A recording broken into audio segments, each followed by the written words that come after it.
सा बोली कि मेरा काम ही है खाने का, मैं खाऊंगी। हनुमान जी ने कहा अच्छा अच्छा तो देर मत करो, खा लो खा लो। सुंदरकांड में सुरसा खाने की बात कर रही है कि खा लो खा लो, अब विलंब मत करो। सुरसा ने सबसे पहले 1 योजन का मुंह बढ़ाया। बहुत बड़ा होता है 1 योजन का मुंह है। 1 योजन के मुंह में हमारी समझ में एक प्रदेश तो निपट ही जाएगा। बहुत बड़ा मुंह होता है 1 योजन का, पूरा प्रदेश ही चलो जैसा बचा ही नहीं सकता। बहुत बड़ा मुंह है। जोजन भरते बदन पसारा। पहली बार मतलब प्रथम दृष्टिया जब खाने की बात की तो जोजन भर का मुंह, जोजन भरते ही बदन पसारा, 1 योजन का मुंह बना करके आ गई। हनुमान जी बोले खाने भर के लिए इतना बड़ा मुंह क्यों भाई, इतना बड़ा मुंह खाने भर के लिए? अच्छा एक बात बताओ भैया, मुंह बड़ा हो और अंगूर को दोष को क्यों भाई? अंगूर दो, मुंह बड़ा हो। अच्छा हाथी के मुंह में अंगूर डालो, पता चलेगा हाथी? हाथी को क्या पता चल रहा अंगूर कितना बड़ा? हाँ कद्दू खिलाओ तो कद्दू बड़ा होता है। क्यों भाई? फल बड़ा और मुंह छोटा, समस्या बनी रहेगी। बोलो बनी रहेगी कि नहीं? और फल छोटा और मुंह बड़ा तो समस्या बनी बनाई, उसको पता ही नहीं चलेगा। हाथी को अंगूर खबाओ पता ही नहीं चलेगा उसको कहाँ चला गया, ना रस का पता ना फल का पता। क्यों भाई? और कद्दू खिलाओगे तो एहसास करेगा हाँ कुछ गया है मुंह में, कुछ गया है मुंह में है। और मैं आपको बताऊं, आम खिलाओ तो पता नहीं चलेगा, आम का पेड़ खिला दो हाथी को तो पता चलेगा। आम से नहीं पता चलेगा, किससे पता चलेगा? आम के पेड़ से पता चलेगा। क्या बतावें, एक व्यक्ति जो है घूम रहा था, उसने कहा बड़ी समस्याएं हैं संसार में, थोड़ा सा घूमे फिरें देखें तो क्या समस्याएं। एक बगीचे में घुस गया और वो बगीचा था सब्जियों का। किसका बगीचा था? सब्जियों का। जैसे घुसा तो कद्दू की बेल दिखाई दे गई। उसने कहा ओहो हो, वास्तव में समस्या तो पेड़ पौधों में भी है, इंसान ही में नहीं है। बोले लता पत्राओं में भी समस्या है। क्या? बोले बेल इतनी पतली और फल इतना बड़ा। इसका मतलब है कि ये बनाने वाला व्यक्ति जो है समझदार नहीं है, दिमाग खराब, समझदार नहीं। इतनी पतली पतली बेल, कद्दू की बेल देखा आपने? बिल्कुल पतली पतली होती है और फल कितना बड़ा होता है। क्या समझदार नहीं है बनाने वाला, पता नहीं बुद्धि खराब है उसकी। देखो तो मनुष्यों में समस्याएं नहीं, हम आज इस बगीचे में घुसे यहाँ भी समस्या दिखाई दे गई। इसने सोचा कि चलो बड़े बगीचे में चलें, ये तो छोटा है सब्जियों वाला बगीचा है, थोड़ा सा पेड़ वाले बगीचे में चलें। और जैसे गया तो आम लगे थे। बोले ओ हो यहाँ भी समस्या है, पेड़ इतना बड़ा और फल इतना छोटा, यहाँ भी समस्या है, बहुत बड़ी समस्या है। भाई पेड़ इतना बड़ा और फल इतना छोटा। सब्जी वाले बगीचे में गया था, बेल बिल्कुल पतली पतली छोटी सी और फल इतना बड़ा, वहां भी समस्या। वहां बेल छोटी थी फल बड़ा था, यहाँ वृक्ष बड़ा है फल छोटा है, बड़ी समस्या। जिसने भी प्रकृति में समस्या दी है वो भी दिमाग का कमजोर है, निश्चित रूप से समस्या पैदा कर दी। अरे ऐसी प्रकृति को क्यों जन्म दिया कि जिसमें समस्या पैदा हो गई? गर्मी का मौसम था, पसीना आ रहा था, छाया आम की बड़ी थी और लेट गया। और जैसे ही लेटा तो एक तोते ने आम को टच किया, वो आम जो है गिरा, उसकी नाक पर गिर गया, आम एकदम गिरा। बोले वो हो समाधान मिल गया। अगर बड़े वृक्ष में बड़ा फल लगा होता और नाक पर गिरता तो हमारा त्रयोदशी हो जाता। क्यों भाई? हो जाता कि नहीं हो जाता? बोलो इतना बड़ा फल अगर वृक्ष के हिसाब से लगा होता तो मेरे प्राण बचते। बोलो ईमानदारी से। बोले वाह, धन्यवाद देता हूँ, जिसने प्रकृति बनाई है वो प्रणम्य है, वो प्रणम्य है जिसने प्रकृति को बनाया है, सोच समझ के लगाया है। बड़ा वृक्ष है, फल बड़ा लेकिन छोटा है। क्यों? समाधान है। ये गिर गया था तो कम से कम एहसास भर हुआ है, प्राण नहीं निकले। क्यों भाई? क्योंकि आम छोटे छोटे आकार में होता और कहीं कद्दू लगा होता तो निश्चित है कि प्राण बचते ही नहीं, और हमारे घर में समस्या पैदा हो जाती, बच्चे भूखों मर जाते। निश्चित रूप से बचा लिया, समाधान है समस्या। प्रकृति उसने कहा समस्या नहीं है, समस्या तो इंसान है, प्रकृति तो समस्या का समाधान है प्यारे।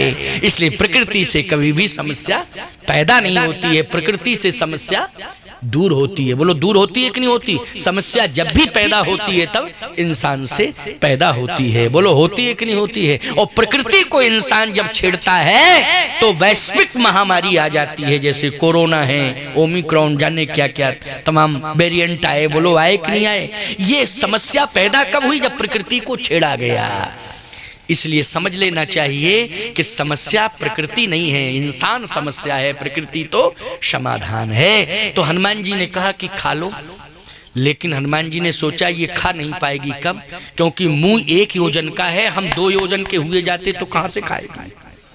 हम 2 योजन के बने जाते हैं, 1 योजन का मुंह है, हम 2 योजन के बने जाते हैं। तो जैसे ही मुंह 1 योजन का बनाया सुरसा ने, हनुमान जी जो है दूने हो गए। जोजन भरते हैं बदन पसारा, कपितन कीन दुगुन विस्तार। हनुमान जी दूने हो गए। खाओ। क्रोध में आ गई सुरसा। उसने कहा अच्छा चैलेंज दे रहा है। क्यों भाई? एक बात बताओ, महंगाई आवे और तुम खर्चे बढ़ाओ तो महंगाई नाराज होगी कि नहीं होगी? बोलो कि चैलेंज दे रहे हो? अच्छा तुम चैलेंज दे रहे हो, महंगाई आई तो तुमने खर्चे और बढ़ा दिए। हम तुम्हें छोड़ नहीं सकते, हम तुम्हें अब नहीं छोड़ेंगे, अब तुम बच नहीं पाओगे मुझसे। अच्छा बोलो, महंगाई बढ़े तो खर्चे बढ़ाना चाहिए, समस्या पैदा करना है कि नहीं? खर्चों को घटाना चाहिए कि बढ़ाना चाहिए? महंगाई में खर्चों को कम करने की जरूरत है। सुंदरकांड शिक्षा दे रहा है। ये सुंदरकांड तुम्हारे परिवार की समस्याओं से जुड़ा है कि नहीं जुड़ा है? बस बात ये है कि आओ बैठो सुनो, तब ना समाधान मिलेगा। जब सुनना ही नहीं है, बैठना ही नहीं है, तो फिर क्या है? समस्या ही समस्या रहेगी। बोलो रहेगी समस्या कि नहीं? सुरसा को क्रोध आया। अच्छा इसका मतलब चैलेंज दे रहे हो? 16 योजन, एकदम एक से इतना क्रोध आया। अरे हनुमान जी अगर दूने हो गए थे, 1 योजन का था, 2 के हनुमान जी हो तो वो 4 की हो जाती बस, ज्यादा से ज्यादा। क्यों भाई? बढ़ती तो कितना बढ़ना चाहिए था? 4 योजन का, लेकिन वो 16 डायरेक्ट एक के बाद 16 योजन मुख तह ठेऊ, तो तुरंत पवन सुत 32 भयऊ। हनुमान जी तुरंत दूने हो गए। सुरसा बोली दिमाग खराब है, दूने क्यों होते हो? दूने क्यों होते हो पहले ये बताओ। हनुमान जी बोले 2 से ही हमें प्यार है, तीसरे से प्यार नहीं है। बोले 2 से किससे? बोले एक रा से एक माँ से। क्यों भाई? 2 से प्यार है, एक रा से और दूसरा माँ से। हमें तीसरा किसी से प्यार ही नहीं है। क्यों भाई? रा माँ के अलावा हमें रकार और मकार, बस 2 से ही हमें प्यार है और किसी से प्यार नहीं। हमारा हिसाब ही दूने का है, इसलिए हम तो 2 से ही प्रेम रखते हैं। हम 2 दूने ही होंगे, दूने ही, क्योंकि 2 से ही मतलब है। सुरसा ने कहा अच्छा। जस जस सुरसा बदन बढ़ावा, तास दून कपि रूप दिखावा। सुरसा ज्यों ज्यों बढ़ती है, हनुमान जी दूने बढ़ते जाते हैं। अब समस्या ये है कि वो बढ़ रही है, हनुमान जी दूने बढ़ रहे हैं। अब यात्रा रुक गई। बोलो भाई, यात्रा रुक गई कि नहीं रुक गई? मतलब महंगाई बढ़ती गई, तुम खर्चा बढ़ाते गए, विकास रुक गया कि नहीं रुक गया? बोलो प्रगति रुक गई कि नहीं? रास्ता अवरुद्ध हो गया कि नहीं हो गया? बोलो रास्ता अवरुद्ध हो गया। अब तुम नहीं बढ़ पा रहे, बस इसी चक्कर में लगे हो। महंगाई बढ़ रही, खर्चे बढ़ा रहे, महंगाई बढ़ रही, खर्चे बढ़ा रहे, बस यही समस्या। अब आगे सब अच्छा, सुंदरकांड में अगर यही होता रहता तो इसके आगे रामायण बढ़ती, कथा बढ़ती नहीं बढ़ती। अच्छा रामायण नहीं लिखी जाती, फिर इसका नाम हो जाता सुरसायन। हाँ भाई, सुरसई का चरित्र जब बढ़ता जाता है तो इसका नाम क्या हो जाता है? जल्दी बोलो। सुरसायन, रामायण नहीं। अब भगवान राम ने कहा, क्या कहा? संत समस्या नहीं होता है, समाधान होता है। तुम समस्या हो कि समाधान? हनुमान जी ने कहा कि मेरी समझ में नहीं आ रहा है। भगवान ने कहा मैं समझा रहा हूं। क्या? छोटे हो जाओ। क्या हो जाओ? छोटे। इससे क्या होगा? बोले छोटा होने से समाधान मिल जाएगा। बड़ा होने से कभी समाधान नहीं मिलता है। बोलो मिलता है क्या? लेकिन छोटा होने से समाधान मिल जाता है। क्यों भाई, मिल जाता है कि नहीं मिल जाता है? छोटा होना पड़ेगा। अर्थ क्या निकला? अर्थ ये निकला, महंगाई बढ़ रही हो तो खर्चे कम कर दो, आवश्यकताओं की पूर्ति करो और अनावश्यकताओं से निवृत्ति रखो। ऐसे संक्रमण काल में, महंगाई के संक्रमण काल में करना क्या चाहिए? आवश्यकताओं की, केवल आवश्यकताओं की पूर्ति करनी चाहिए और अनावश्यकताओं से उस समय निवृत्ति रखना चाहिए। तो याद रखना, तुम्हारा घर चलेगा और अर्थव्यवस्था तुम्हारी पटरी पर रहेगी। किस पर रहेगी? पटरी पर। लेकिन तुमने महंगाई में अनावश्यकताओं की पूर्ति करना शुरू कर दिया और भविष्य पर छोड़ दिया कि चलो ये नहीं तो इससे पूरा करेंगे, इससे नहीं तो इससे पूरा होगा, इससे नहीं तो इससे पूरा होगा, और यही सोचते सोचते महंगाई ऐसी आई कि हार्ट फेल हो गया। हार्ट ही फेल हो गया। लो, हो गया कि नहीं हो गया? लोग कहते नहीं साहब टेंशन में हार्ट फेल हो गया। किस में हार्ट फेल हुआ? टेंशन में हार्ट फेल हो गया। और याद रखना, ज्यादातर हार्ट फेल होते हैं टेंशन में। और सबसे बड़ा टेंशन क्या है? घर चलाना, परिवार चलाना। बोलो यही है ना सबसे बड़ा टेंशन। लेकिन सुंदरकांड तुम्हें प्रेरणा दे रहा है, इस बात को सुन लो, क्योंकि लो 9 तो बज ही गए, 9 तो बज ही गए। मैंने समय दिया था 6 से 8। बोलो दिया था कि नहीं? अब चूंकि 7 से 9, 6 से 8 नहीं हुआ तो 7 से 9, 7 बजे मैं मंच पर आ गया था कि नहीं आ गया था? थोड़ी देर बाद सम्मान के बाद प्रवचन शुरू हो गया, तो भरपाई तो हो ही गई है पूरा। 8 नहीं तो 9 बज गया, 1 घंटे विलंब से आया, 1 घंटे आगे बढ़ गया, तो समय तो पूरा हो गया कि नहीं हो गया? अब तुम कहो महाराज जी पता नहीं चला, तो पता नहीं चला तो इसमें हमारी क्या गलती है?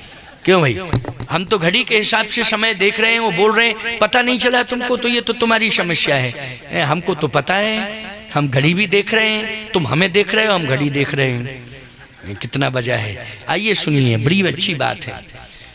समस्याएं आई, बड़ी समस्या आ गई। सुरसा खाने के लिए दौड़ रही हनुमान जी, दूने बढ़ते जा रहे हैं। भगवान ने कहा रुको, समस्या बढ़ रही है, समस्याओं को छोटा करना है। छोटा कैसे करना है? बोले समझदारी इसी में है कि बड़ा बन के समस्या का समाधान नहीं होता है। जब भी समस्या का समाधान होता है तो छोटा बन के होता है। बोलो होता है कि नहीं? क्या बन के होता है? छोटा बन के होता है। इसलिए छोटा बनो। हनुमान जी ने कहा कि छोटा बनना कृपा पर निर्भर करता है। कोई भी आदमी छोटा बनना नहीं चाहता, चाहे जितना उपदेश दो, लेकिन छोटा वो नहीं बनना चाहता। क्यों भाई? छोटा नहीं, वो कहता हम चैलेंज देंगे, भले ही मर जाएं, लेकिन हम चैलेंज देंगे। कृपा जब भगवान की हो जाएगी तो फिर निश्चित है वो छोटा बन जाएगा। किससे बनेगा? कृपा से। और कृपा कब होगी? बिन सत्संग विवेक न होई, राम कृपा बिन सुलभ न सोई। वही चौपाई आ गई ना, बिन सत्संग विवेक न होई, राम कृपा बिन सुलभ न सोई। कृपा बिना सत्संग के नहीं हो सकती है। सत्संग मिलेगा तो कृपा मिलेगी। ये जो सूत्र मिल रहे हैं, सत्संग से मिल रहे हैं कि नहीं मिल रहे हैं? किससे मिल रहे हैं? सत्संग से मिल रहे हैं। छोटे बन जाओ। हनुमान जी ने कहा कि आप कह रहे हैं मैं छोटा बना जाता हूं, क्योंकि मैं तो आपका सेवक हूं, आपकी बात मानूंगा। इसलिए कहता हूं या तो गुरु की बात मानो या ग्रंथ की बात मानो, दो में से किसी की बात मानो। या गुरु की मानो या फिर ग्रंथ की मानो। गुरु और ग्रंथ की बात कोई मान गया, गुरु की अथवा ग्रंथ की अगर बात मान ली, तो ईमानदारी से बताओ पतन से बच जाओगे कि नहीं बच जाओगे? समस्याओं से बच जाओगे कि नहीं बच जाओगे? निश्चित रूप से बच जाओगे। समस्याएं तो राम जी के सामने जितनी आई हैं, किसी के सामने नहीं आई इतनी समस्याएं। बोलो आई? राम जी के सामने तो समस्याएं से समस्याएं आती चली गई। जब थोड़े से बड़े हुए, शादी कराने जा रहे थे तो ताड़का मिल गई। वो भी खाने की बात कर रही थी। क्यों भाई? कर रही थी। बताओ ये समस्या है कि नहीं? शादी के लिए तुम जा रहे हो और बीच में कोई मिल जाए और कहे हम तुम्हें खा रहे हैं, तो समस्या है सबसे बड़ी। है दूल्हे को खा ले, फिर बारात का क्या होगा? है और फिर शादी किससे होगी?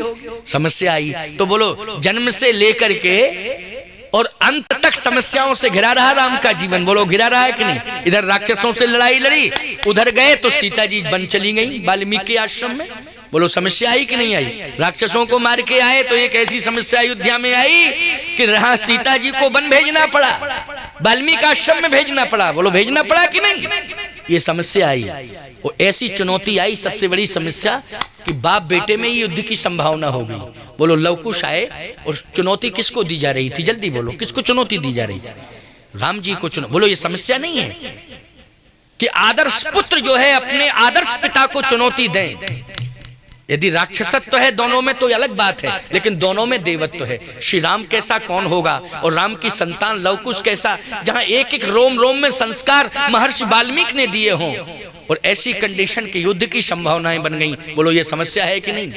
इसके बाद जीवन समस्याओं से घिरा रहा राम का, और राम का जीवन समस्याओं से घिरा रहा, लेकिन जब जब भी समस्या आई समाधान हुआ। बोलो हुआ कि नहीं हुआ? जब जब भी समस्या आई वहां क्या हुआ? समाधान हुआ है। इसलिए मैं कहना चाहता हूं, संत एक ऐसी उपलब्धि है समाज के लिए जो इंसान की ही समस्या को दूर नहीं करता है। संत जब भगवान के सामने भी समस्या आती है तो भगवान की समस्या का समाधान भी संत हनुमान करता है। इसलिए संत तो संत ही होता है। हर समस्या का समाधान हनुमान ने किया। आज भगवान कह रहे हैं हनुमान जी से कि छोटे हो जाओ। हनुमान जी ने कहा बिल्कुल, क्यों नहीं, छोटे हो गए। सत जो जन तही आनन कीन्हा, अति लघु रूप पवन सुतलीना। बदन पैठ पुनि बाहिर आवा, मांगी विदा ताहे सिरनावा। जो सुरसा खाने की बात कर रही थी, आज वो सुरसा आशीर्वाद दे रही है। क्या दे रही है? आशीर्वाद। राम काज सब करी हो तुम बल बुद्धि निधान।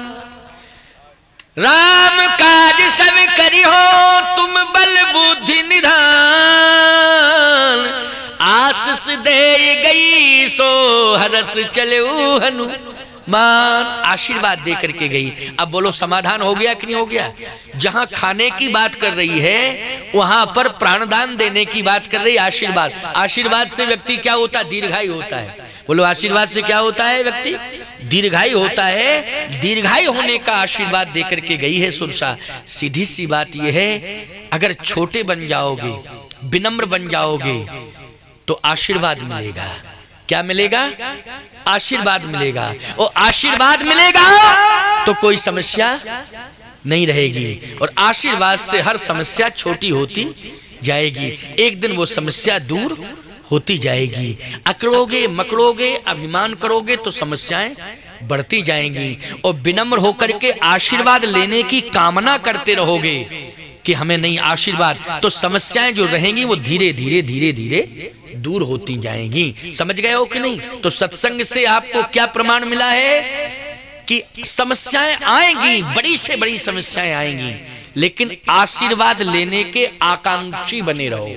हमेशा हर पल क्या लेने के? आशीर्वाद लेने के आकांक्षी बने रहो तो समस्याएं दूर होती रहेंगी। और यदि तुम सम्मान लेने के आकांक्षी बने रहोगे कि सम्मान मिले हमें, यही इच्छा तुम्हारी बनी रहेगी कि सम्मान मिले, सम्मान मिले, तो समस्याएं सम्मान के चक्कर में बढ़ती जाएंगी। बोलो, वो आशीर्वाद लेने के चक्कर में पड़ जाओगे तो समस्याएं घटती जाएंगी। ये सुंदरकांड ने सूत्र दे दिया। बोलो दे दिया ना सूत्र? क्या कि आशीर्वाद लेने की कामना लेकर के तुम घर से निकलो कि हमें आशीर्वाद लेना है, समस्याएं दूर होंगी। और घर से निकले सम्मान पाने के चक्कर में तो समस्याएं बढ़ती जाएंगी, और समस्याएं बढ़ेंगी प्यारे तो फंसते चले जाओगे। और आशीर्वाद मिलता रहेगा तो समस्याओं के बंधन से छुटकारा मिलता रहेगा। सुंदरकांड यही आपको प्रेरणा और शिक्षा दे रहा है।